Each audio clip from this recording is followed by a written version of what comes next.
అది అక్టోబర్ 17, 2010 ప్రశాంతంగా ఉన్న ఉత్తరాఖండ్లోని డెహ్రాడూన్ ప్రాంతం ఒక ఇంటిలో జరిగిన భయంకరమైన సంఘటన వల్ల ఆ ప్రాంతాన్నే కాకుండా దేశాన్ని మొత్తాన్ని షాక్ కి గురి చేసింది. పోలీసులు మిస్సింగ్ కేసు వల్ల ఎక్కడైనా క్లూస్ కనిపిస్తాయని ఒక ఇంటికి వచ్చి ఇల్లు మొత్తాన్ని వెతికారు. మిస్టీరియస్ గా వాళ్ళకి ఏమి కనిపించలేదు. ఇంటిని పోలీసులు వెతుకుతా ఉంటే వాళ్ళకి ఒక రిఫ్రిజిరేటర్ కనిపించింది. జనరల్ గా ఇంట్లో వాడే రిఫ్రిజిరేటర్స్ వేరుగా ఉంటాయి, షాప్స్ లో వాడే రిఫ్రిజిరేటర్స్ వేరుగా ఉంటాయి. ఇంట్లో షాప్స్ లో ఉండే రిఫ్రిజిరేటర్స్ యూస్ చేయరు, కానీ వీళ్ళ ఇంట్లో షాప్స్ లో యూస్ చేసే రిఫ్రిజిరేటర్ ఉంది. అయితే పోలీసులు ఆ రిఫ్రిజిరేటర్ దగ్గరికి వెళ్లి చూడడం స్టార్ట్ చేశారు.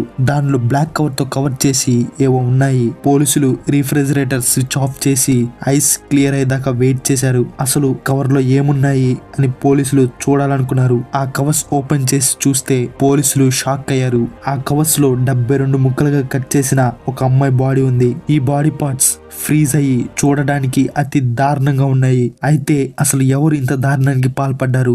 72 ముక్కలుగా ఎందుకు కట్ చేసి ఫ్రీజ్ చేశాడు? ఫైనల్ గా పోలీసులు ఈ కేసుని ఏం చేశారు? ఈ కేసులో చాలా ట్విస్టులు ఉన్నాయి. ఆ ట్విస్టుల్ని ఒకటెమ్మట ఒకటి మనం తెలుసుకుందాం. అంతలోపే ఒక చిన్న రిక్వెస్ట్, ఈ వీడియోకి లైక్ చేయండి. మీరు లైక్ చేస్తే నాకెంతగానో మోటివేషన్ గా ఉంటుంది కాబట్టి లైక్ చేయండి. మీ ఫ్రెండ్స్ కి ఈ వీడియోని ఖచ్చితంగా షేర్ చేయండి. మీరు షేర్ చేయడం వల్ల మరికొంతమందికి ఈ కేసు గురించి తెలుస్తుంది కాబట్టి షేర్ చేయండి. సబ్స్క్రైబ్ చేయడం మటుకి అస్సలు మర్చిపోకండి. ఈ కేసులో ముఖ్యమైన వ్యక్తులు ఇద్దరున్నారు, రాజేష్ గులాటి అండ్ అనుపమ గులాటి. రాజేష్ గులాటి డెహ్రాడూన్ లో జన్మించాడు. అక్కడ ఎడ్యుకేషన్ ని కంప్లీట్ చేశాడు. తర్వాత ఢిల్లీ వెళ్ళాడు. ఢిల్లీ యూనివర్సిటీలో కంప్యూటర్ సైన్స్ మీద మాస్టర్స్ డిగ్రీ కంప్లీట్ చేశాడు. ఆ తర్వాత సాఫ్ట్వేర్ ఇంజనీర్ గా పనిచేశాడు. ఢిల్లీలో చదువుతున్నప్పుడు అనుపమ అనే అమ్మాయిని చూశాడు. స్టార్టింగ్ లో వీళ్ళ మధ్య ఫ్రెండ్షిప్ ఉండేది. కలిసి బాగా మాట్లాడుకోవడం, కలిసి బాగా తిరగడం వల్ల ఫ్రెండ్షిప్ కాస్త ప్రేమగా మారింది. ఎప్పుడైతే ప్రేమగా మారిందో అనుపమ ఫ్యామిలీకి తెలియకుండా సీక్రెట్ గా రాజేష్ ని కలుసుకునేది. వీళ్ళ మధ్య ప్రేమ పెరగడం వల్ల తెగించి వాళ్ళ ఫ్యామిలీకి వాళ్ళే ప్రేమ విషయం చెప్పేశారు. వాళ్ళ ఫ్యామిలీస్ కూడా ఏం చేయకుండా కూల్ గానే డీల్ చేశారు. రాజేష్ కి సాఫ్ట్వేర్ జాబ్ ఉండడం వల్ల మంచిగా అనుపమాని చూసుకుంటాడని 1999లో గ్రాండ్ గా పెళ్లి చేశారు. పెళ్లి చేసుకున్న కొన్ని రోజుల్లోనే రాజేష్ కి అమెరికాలో ఒక పెద్ద కంపెనీలో సాఫ్ట్వేర్ ఇంజనీర్ గా జాబ్ వచ్చింది. Rajesh happy, Anupama happy. ఇద్దరు కలిసి అమెరికాకి షిఫ్ట్ అయిపోయారు. అమెరికాలో రాజేష్ మంచిగా డబ్బులు సంపాదించాడు. అక్కడే మంచి ఇల్లు తీసుకొని హ్యాపీగా బ్రతుకుతున్నారు. రాజేష్ ప్రతిరోజు ఆఫీస్ కి వెళ్ళిపోతాడు. అనుపమ ఇంట్లో ఒక్కతే ఉండేది. బోర్ అనిపించి రాజేష్ తో నేను కూడా జాబ్ చేయాలనుకుంటున్నా అని చెప్పింది. రాజేష్ కూర్చోబెట్టి నీట్ గా ఎక్స్ప్లెయిన్ చేశాడు. అమెరికాలో వీసా కుదరదు, నువ్వు జాబ్ చేయలేవు అని చెప్పాడు. కొన్ని రోజుల పాటు అనుపమ సైలెంట్ గా ఉంది. ఎంత చెప్పినా గానీ అనుపమ వినకుండా నాకు ఏదో ఒకటి చేసి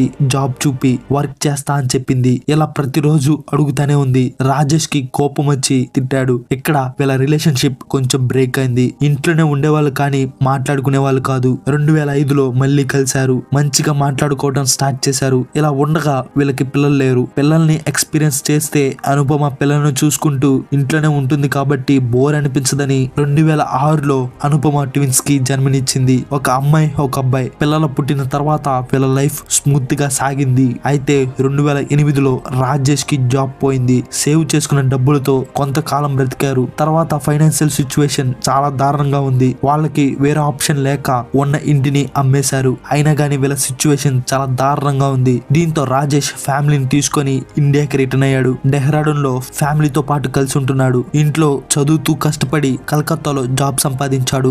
రాజేష్ డెహ్రాడూన్ లో ఫ్యామిలీని వదిలి కలకత్తాలో జాబ్ చేయడానికి వెళ్ళాడు. అయితే రాజేష్ ఎప్పుడో ఒకసారి డెహ్రాడూన్ కి వచ్చి ఫ్యామిలీని చూసుకొని మళ్ళీ జాబ్ కి వెళ్తుండేవాడు. ఈ టైంలోనే రాజేష్ కి అనుపమ మీద ఎవరితోనో మాట్లాడుతుంది అని డౌట్ వచ్చింది. వీళ్ళ మధ్య గొడవలు రిపీటెడ్ గా జరిగాయి. దీంతో వీళ్ళిద్దరూ కోర్ట్ ని ఆశ్రయించారు. కోర్ట్ అనుపమకి నెలకి 30,000 ఇవ్వాలని రాజేష్ ని కోరింది. దీనికి రాజేష్ యాక్సెప్ట్ చేశాడు. ఎవరి జీవితం వాళ్ళు చూసుకున్నారు. బట్ డైవర్స్ ఇవ్వలేదు. అంతా బానే ఉంది. సడన్ గా అక్టోబర్ 17, 2010 అనుపమ కనిపించకుండా పోయింది. ఇద్దరు పిల్లలు తల్లి కోసం ఏడుస్తున్నారు. పిల్లలు మమ్మీ ఎక్కడా అని అడిగారు. రాజేష్ అమ్మమ్మ వాళ్ళ ఇంటికి వెళ్ళింది, వచ్చేస్తది అని చెప్పాడు. ఇది అస్సలు నిజం కాదు. అనుపమ వాళ్ళ పేరెంట్స్ దగ్గరకు వెళ్ళలేదు. ఇంకో విషయం ఏంటంటే అనుపమ వాళ్ళ పేరెంట్స్ రాజేష్ కి కాల్ చేసి అనుపమ ఎక్కడ, ఫోన్ చేస్తే లిఫ్ట్ చేయట్లేదు అని అడిగారు. దీనికి రాజేష్ నాకు తెలీదు అని చెప్పాడు. ఇలా 2-3 వారాల పాటు సాగింది. అనుపమ పేరెంట్స్ రాజేష్ మీద డౌట్ వచ్చి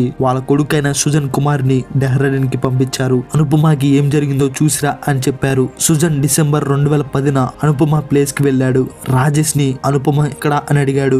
రాజేష్ తేడాగా ఆన్సర్స్ ఇచ్చాడు. ఈ విధమైన ఆన్సర్స్ సుజన్ కి సస్పిషియస్ గా అనిపించాయి. సస్పిషియస్ గా అనిపించి ఇంట్లోకి వెళ్లి చూడాలనుకున్నాడు. దీనికి రాజేష్ బలవంతంగా సుజన్ ని నెట్టేశాడు. అనుపమకి ఏదో జరిగిందని సుజన్ కుమార్ వెంటనే మిస్సింగ్ కేసు ఫైల్ చేశాడు. పోలీసులు ఇమీడియట్ గా రాజేష్ ఇంటికి వచ్చారు. ఇన్వెస్టిగేషన్ స్టార్ట్ చేశారు.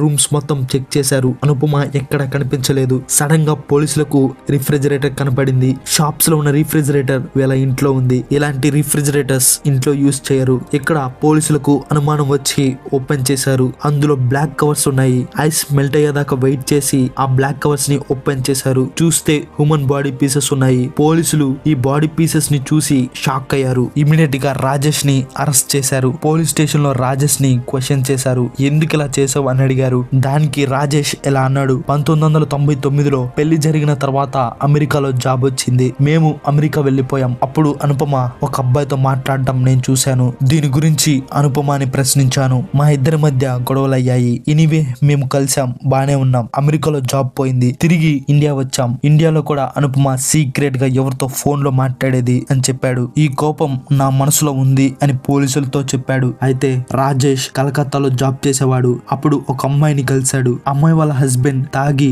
ఆమెను ఇబ్బంది పెట్టేవాడు. ఇది రాజేష్ కి తెలిసింది. రాజేష్ అమ్మాయిని ఓదార్చేవాడు. వీళ్ళిద్దరూ ఇలా కలిసి ఫ్రెండ్షిప్ చేశారు. ఫ్రెండ్షిప్ కాస్త ప్రేమగా మారి చివరికి పెళ్లి చేసుకున్నారు. ఇప్పుడు రాజేష్ రెండో పెళ్లి చేసుకున్నాడు. ఈ విషయం అనుపమకి తెలీదు. ఫ్రెండ్స్ ద్వారా అనుపమకి కొన్ని రోజుల తర్వాత తెలిసింది. తెలిసిన వెంటనే రాజేష్ తో గొడవకి దిగింది. అప్పుడు రాజేష్ అదేం లేదు అని స్మూత్ గా కవర్ చేశాడు. అయితే రాజేష్ అనుపమని సెకండ్ వైఫ్ వల్ల నెగ్లెక్ట్ చేశాడు. తనకి ఇవ్వాల్సిన 30,000 రూపాయలు అసలు ఇచ్చేవాడు కాదు. ఇది ఫైనాన్షియల్ గా అనుపమని డౌన్ చేసింది. అనుపమ రాజేష్ ని పదే డబ్బుల గురించి అడిగేది. ఆ రోజు అక్టోబర్ 17, 2010 రాజేష్ అనుపమ దగ్గరికి వెళ్ళాడు. అక్కడ డబ్బుల గురించి డిస్కషన్ వచ్చింది. బాగా గొడవలయ్యాయి. కోపంలో అనుపమని చంప మీద కొట్టాడు. ఆ మెల్లి మంచానికి తగిలి పెద్ద గాయమైంది. ఇంకా రాజేష్ కి కోపం తీరలేదు. దిండు ఆమె మొహం మీద వేసి గట్టిగా అదిమాడు. ఆమె చనిపోయింది. తీసుకెళ్లి బాత్రూమ్ లో పడేశాడు. బాత్రూమ్ కి లాక్ వేశాడు. పిల్లలు వచ్చి మమ్మీ ఎక్కడ అని అడిగారు. వాళ్ళకి రాజేష్ మమ్మీ అమ్మమ్మ వాళ్ళ ఇంటికి వెళ్ళింది, వచ్చేస్తుంది అని చెప్పాడు. పిల్లలు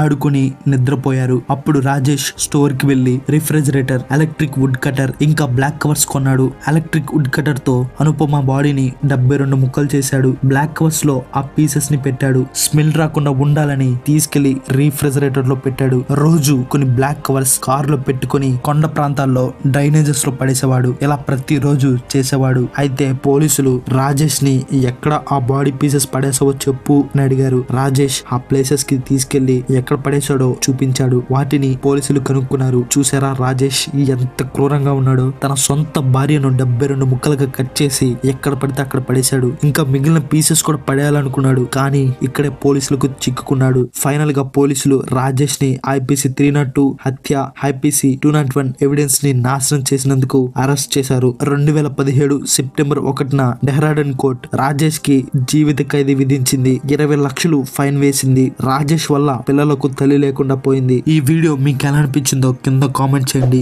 వీడియో నచ్చితే లైక్ చేసి షేర్ చేసి మన ఛానల్ ని సబ్స్క్రైబ్ చేయడం మటుకి అస్సలు మర్చిపోకండి. Thank you.